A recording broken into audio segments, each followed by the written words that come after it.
Hey guys, Neo with Dead Wrath and Beyond here. Today I'm going to be showing you how I painted a lion's head dagger that was custom ordered from us recently. So let's get started. Here's the completed dagger. It's a bit washed out right now because of the light, but once we get some paint on there, you'll be able to make out the details much clearer. We'll begin by putting down a base coat of Vallejo black paint on the majority of the handle, and then base the lion's head, the top piece, and woven border around the stone in Vallejo burnt umber. We're using burnt umber, which is a type of brown, because the gold paint we'll be using later looks much better over a brown base than a black one. Putting gold over black can cause the gold to look green in hue, and for this lion, we want to ensure we have a nice warm gold to really invoke the spirit of Leo. I'd like to take this opportunity to thank the artists who've created the music you'll be listening to over the course of this video, and I hope you enjoy the selections I've made. The credits for each track are listed in the video description below.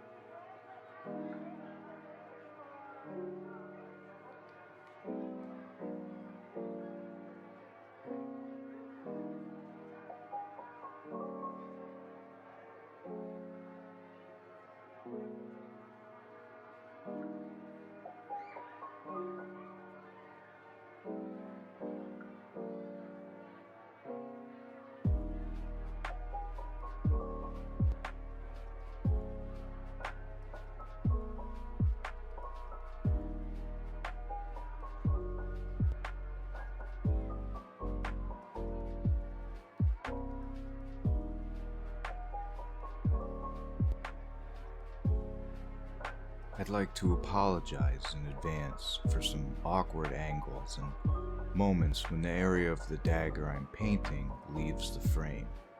This is my first time painting a dagger on camera, and it can be a bit awkward getting into the nooks and crannies of a sculpt sometimes.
Thanks for sticking around.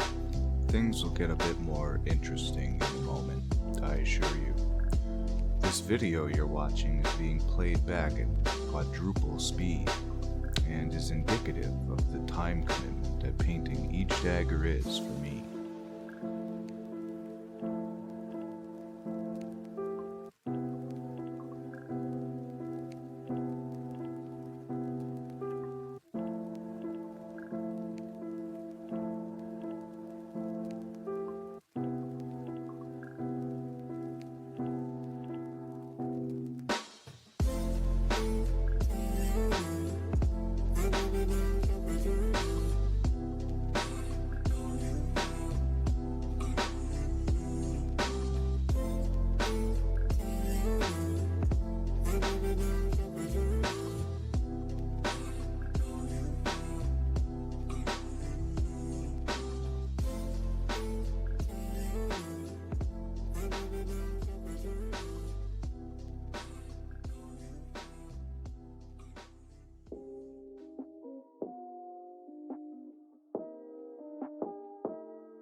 After we finish up the base coat of burnt umber, we'll be moving on to doing the base layer of our gold.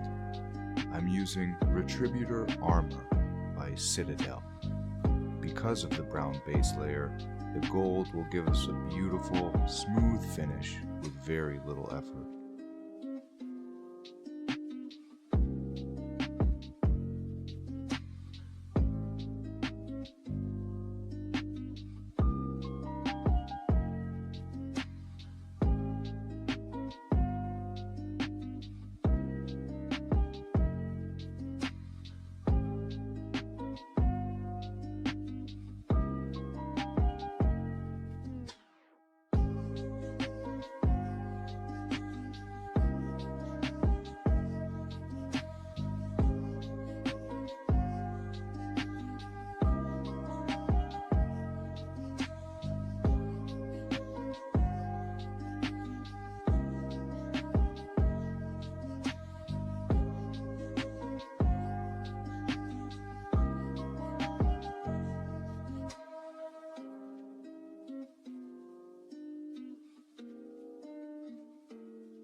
next step of our process is performing what's known as a wash, using Nuln oil and Reichland Flesh Shade washes by Citadel.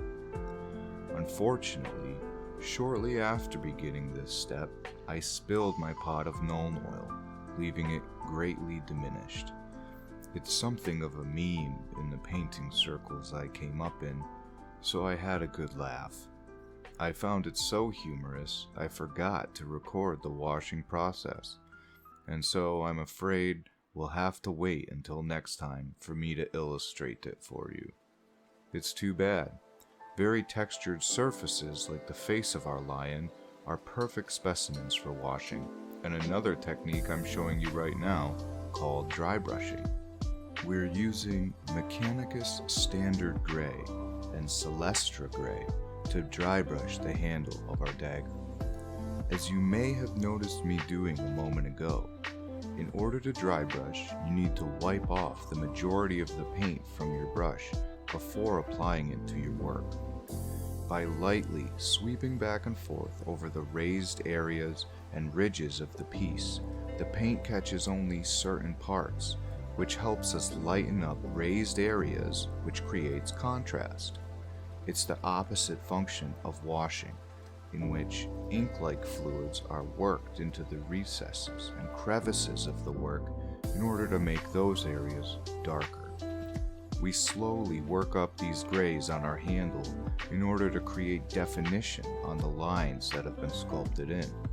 This will help them stand out from the rest of the handle, especially at a distance. It's common when dry brushing to get paint where you don't intend to. In order to clean up the handle, I'm applying more of a Vallejo black through the middle of the bands, making sure to leave the gray on the edges.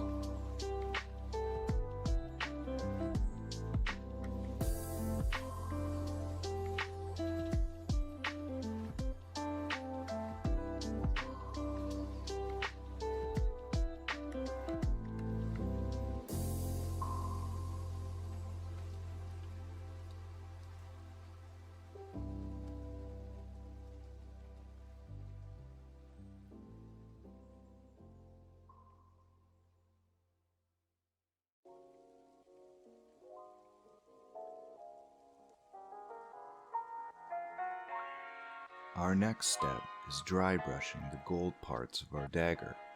First, we use Retributor Armor once more to bring the gold back up in color after the wash is dried.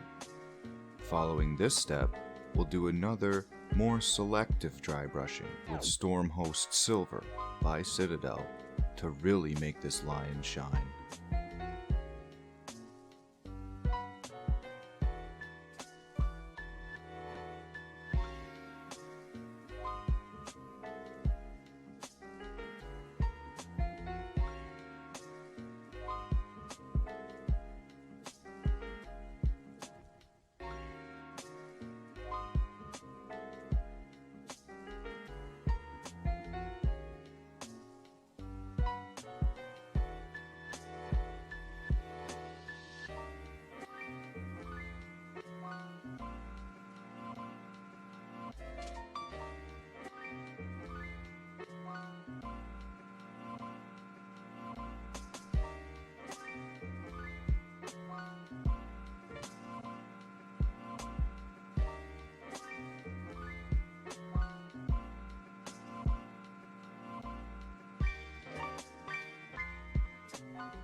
After completing the dry brush, we go back to our Stormhost Silver in order to prepare the lion's eyes and the tip of our handle for a fun little treat.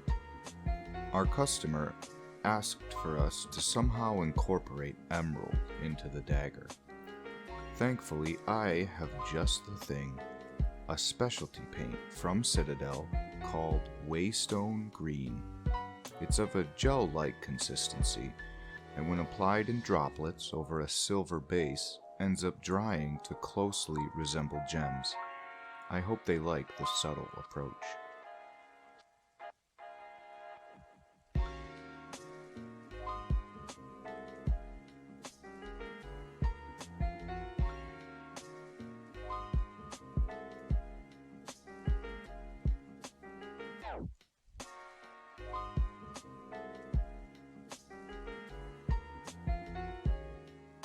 At this point, our dagger is almost complete. All that remains is a bit more work on the handle. To begin, I apply Mechanicus Standard Gray through an airbrush in order to emulate light playing off of the bands. Doing this with an airbrush greatly decreases the time required to create this effect, although it is very possible to do this and far more impressive feats with a standard brush alone. After completing the airbrushing, we'll wash the handle with a mixture of what remains of my Nuln Oil and a blue wash known as Drakenhof Nightshade. The combination of these two washes will slightly shift the gray we just applied, as well as the black base coat, to a blue hue.